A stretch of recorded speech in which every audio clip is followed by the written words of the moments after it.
So you've opted to plan your wedding yourself. Well, good job. I am super proud of you for making such a grand decision. And you can do it. I am rooting for you because I believe you can actually plan your wedding yourself. But you must have some strategies in place. You must have some plans in place for how you're going to manage planning the wedding. And that's what today's video is going to be all about. We are going to be going over strategies that you can adopt to stay on top of wedding planning. So let's get right to it. Hey there, I'm Kemi, an on-demand wedding planner, and I help engage couples with the guidance and coaching needed to navigate the wedding planning journey. Need help with brainstorming, tips and tricks, or just a listening ear? I'm the girl to call. So, let's connect.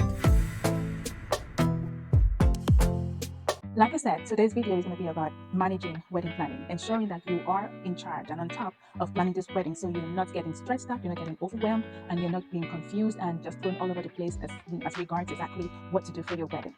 But I have a trick to share with you that you probably are not thinking of yet. It's something we all do. I do it, you do it, presidents do it, moms do it, everybody does do it. In fact, children do it, and they do it a lot. Do you have an idea yet? No. Well, I'm going to share it here. It's easy. It's questions. How exactly are you going to manage wedding planning? Well, ask questions. I grew up with this adage that says, he who asks, or she who asks questions would not lose his or her way. Basically, when you ask questions, you get clarification or you get clarity. And that's what we're going to do today. I'm going to walk you through how, by asking questions, you can get clearer on what you want to do with your wedding or what you want for your wedding. And it helps you through the wedding planning journey. So with every decision that you have to make, and there are a lot of decisions to make with wedding planning, but with every decision that you have to make, with asking the right questions, you can get clarity on what to do and what to expect and how to plan. Doesn't that sound like a plan? I think it does. If you're going to go on a trip, it's important for you to know what to expect. And wedding planning is a journey. In my definition, it's a journey because it's not just a one-day thing. It's a period of time. Either if you're just engaged for 1 month or 1 year or 2 years, no matter the duration of your planning process, wedding planning can be a journey for you. And I think it's a journey that you should enjoy and not be stressed out about. So, questions. What exactly are the questions that you should be asking? We're going to be using the question words. So what, which, where, whom, whose, and all those kind of words that we learned when we were a bit younger. Yes, exactly. Those are the questions we're going to be using. So let's jump right in. If you've interacted with coaches and inspirational speakers and people of that sort, when they give advice and talk with people, they tend to say start with the why. Identify your why. Know your why. Well, for the purpose of this video and this exercise that we will be working through, we will be starting with a what. So what? When you hear the question what, or when you ask yourself the question what, you're thinking of the vision. If I were to put this to you, if I were to personify this, I would say, what do I want for my wedding? But I'm married and that ship is sailed. But putting it to you, what do you want for your wedding? What do you want your attire to look like? What do you want your cake to taste like or to look like also? What do you want the atmosphere in the room of the venue to feel like? What do you want your wedding experience to be? When your guests leave after the wedding ceremony for that day, what do you want them to remember? What do you want them to take away with them? You get my drift. What helps you to identify your vision? So when you are, surfing the web and gathering inspiration and reaching out to people, you are clear on exactly what you want for your wedding and you can pass that along to people. The next question is why? Finally, why? Why are you making the decisions that you are making for the wedding? Why exactly are you opting for those decisions that you've made? For example, let's go back to the cake.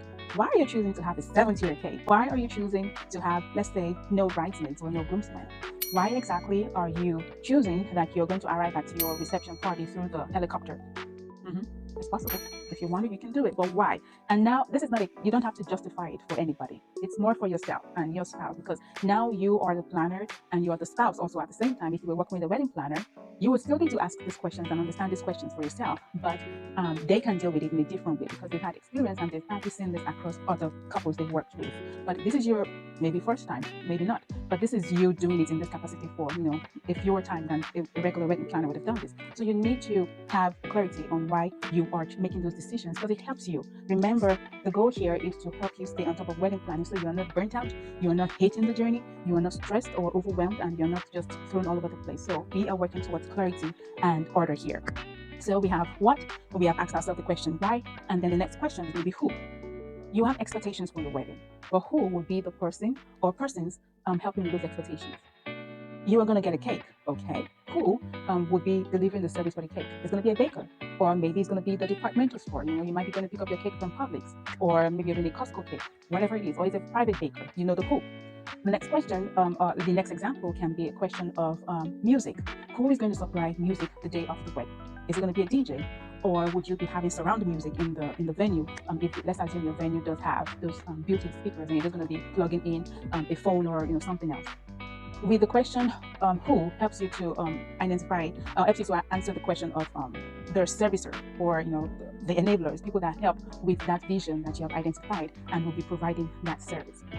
After you've asked yourself, okay, we know the what, we know the why, we know the who, my next question here is the which. And this actually goes, I'll say, in partnership with who. Who is going to be doing it, but which vendor specifically is going to be doing what. So let's go over it again. When you ask who, you're thinking vendor. Who vendor? What vendor would be responsible for what expectation or what aspect? Then you go to which. So you have who, vendor. Next is which. Which vendor will be servicing that expectation? Which helps you to get clarity on specifics. So, okay, let's go back to the cake now. Oh, I want to have a seven-tier cake. Oh, well, whatever you want to do. If it floats your boat, okay. Which vendor would be delivering that 7-tier cake? Because not all vendors can deliver that 7-tier cake like you want it. So this is the point where you start to reach out to vendors and you start to do your research to know who is capable of delivering that expectation. So which vendor specifically would be delivering that service? Which DJ would you be booking? Which songs would you be playing on the day of the wedding? Those are questions that you would be asking when you think of which helps you to get down to the very details, to the specifics of everything. And then you go to how. How helps you identify execution. You have a vision, okay, you have the vendors, and you've got the specifics on which vendors are doing what. But how would these things be done? How would your parents be arriving to the venue? Are they going to be are they driving themselves down? Or, would a family member be driving them down? Whatever the question is, whatever the thought is, how helps you to get, clarity on execution. How will this 7-tier cake, I should put a picture here because I don't know why I'm stuck on the 7-tier cake, but how will this 7-tier cake, how will this cake get safely into to the reception space and, get there all in one piece? How would the bridesmaids and the groomsmen come in during the ceremony? What's the formation? How would they dance in during the reception? How will the dinner be served? Do you want a buffet or do you want a plated dinner style? How helps you get clarity on execution? Execution by your team, maybe your bridesmaids and those who are helping you before and on the day of, and also execution by your vendors, the DJ, the caterer, the decorator. Everything comes down to how. How would they be doing the service that they are contracted to deliver? Next is where. Where helps you to get clarity on direction. So now we know how things will be done, but where would they be done? Where would you be buying things from? Are you doing fresh flowers or full flowers? Where would you be getting these flowers from? Are you giving out favors on your wedding day? What favors? We already asked what, okay? What favors did you want to get? Okay, now we know. But where would you be getting these favors from? Where also would you be seating? During wedding planning, in the final details, one of the final details that comes up during wedding planning, closer to the wedding day, you have the wedding planner working alongside you and the vendor and the venue. You design a floor plan. The floor plan is basically what it is. It's a layout. It's a layout mapping where stuff would be. Where would the dance floor be? Where would the head table be? Where would the food be? Is it going to be a buffet line? How many stations would there be? And where would the stations be? Or if it's going to be plated, where would the servers be coming in from? Where would the bar be? If you're taking pictures, where would you be taking pictures? Those are kind of questions that you start to answer as you get closer to the wedding day. So where helps you get clear on directions. Now, these are not questions that you'll be answering from day one of the wedding planning. No, you ask all those questions maybe 1 month in. 6 months in, you're going to still be asking those questions again. It's just you're asking those questions on different aspects and at different times. And then from where we go to whose. I really love whose as a question because it helps to identify individuals. Now, at this point, I'd like to share a very important, I'd like to say public service announcement, if you could call it that. But as soon as you announce that you're planning your wedding yourself, as soon as you announce that you're getting engaged, people get excited and they want to help, either if they can or okay. Basically, when you're those around you know that you're opting to plan your wedding yourself, they start to offer help and service and things like that. It is your duty to know who is dependable and who's not, because not every help is good help. Some help, it would just be better if you are just, done the whole thing yourself. But some people truly can be dependable, can be responsible, and they can follow through. So those are the people that you want to have in your circle, and you want to trust them in getting tasks done. So at this point, I would like to assume that when it comes to that time and people start to sign up, you have clarity on how to identify who's truly going to follow through and who's just, flaky, if I can use that expression. But when you decide on who your helpers are going to be, it is important that you have a strategy for delegation. You want to be clear on exactly what they're going to do, because that's the best way they can help you. And this is where whose comes to play, the question whose.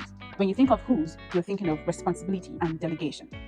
Whose responsibility and delegation. So whose responsibility is it to get the socks for the groomsmen? Well, maybe the best man. Whose responsibility is it to get the welcome kits to the hotel where the guests are going to be staying, the arrival kits? Whose responsibility is it to drive us off later after the reception party? Let's assume, you're going to be driven off by somebody. Whose responsibility is it to ensure that the petals are in the flower girl's baskets? So it's not when the doors open and you start to look at the petals that she's supposed to be, putting on the floor. It has happened. So whose responsibility is it to do what? Because you have professional help and you have non-professional help.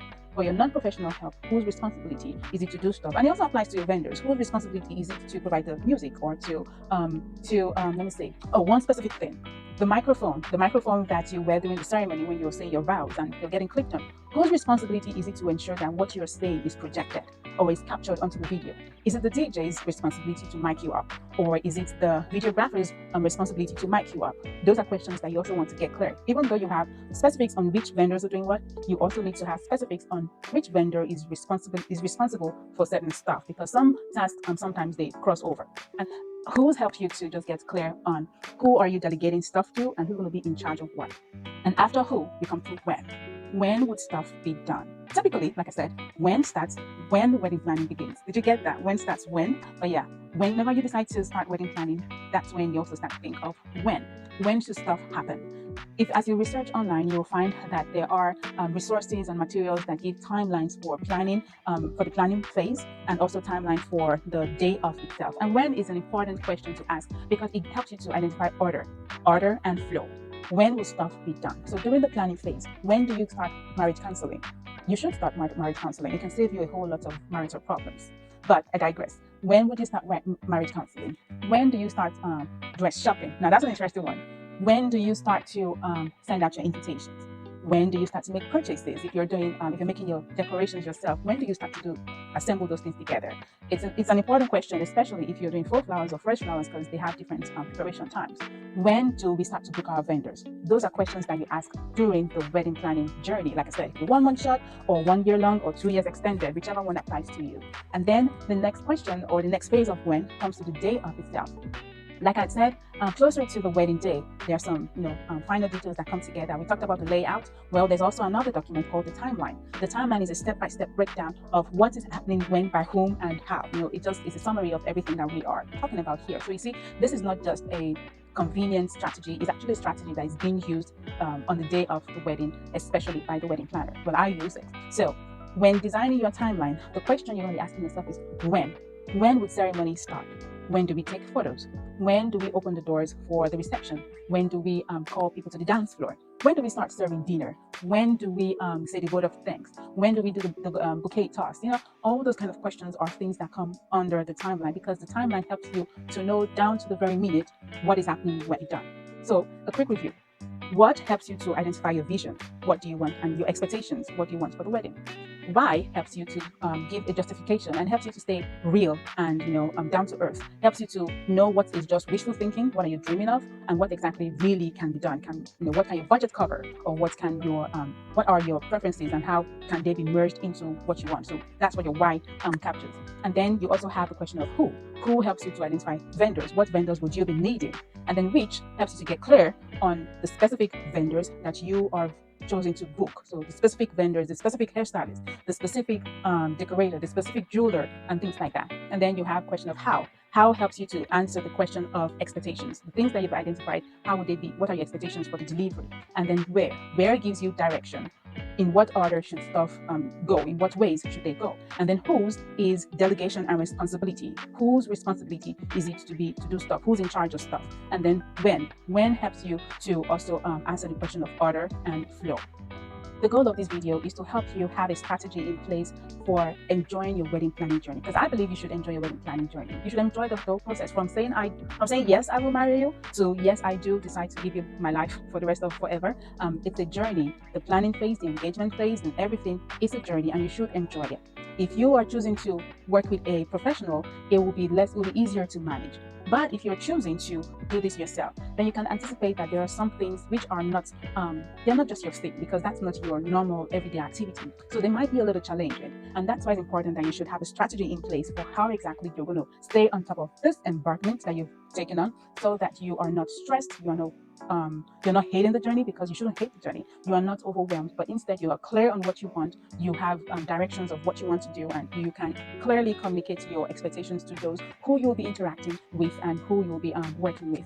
So, if you've chosen to actually go ahead with planning your wedding, and you feel there might be a little question, there might be some questions here or a little confusion here and there that you just might need help with getting clear on, then you should call me, because that's what I enjoy doing. I enjoy working with couples like you to give guidance and just help you figure out and undo those knots that you can't just sort out. So you have questions about guest management, what should you do? Should you get an Airbnb? Should you book a hotel? Different kind of questions that you just kind of wrap your head around. You should reach out. I would love it if you reach out to me, because then we can have a sit down together offline, and then I can help you get clarification on those things that you're just needing help with. I believe this has been a wonderful session today, because we have just gotten clear on wedding planning, and I'm trusting you're going to like this video. You're going to share it, because by sharing we show love, and I believe you're also going to subscribe to my channel, because it will be great for you to come back here and enjoy other things that I have to share with you, because I have a lot of other things to share with you. But it's been wonderful interacting with you this way, and I am wishing you all the best, because it's going to be a wonderful, beautiful wedding celebration. Till the next time that I appear on your screen, have a very wonderful day. Be blessed and be merry.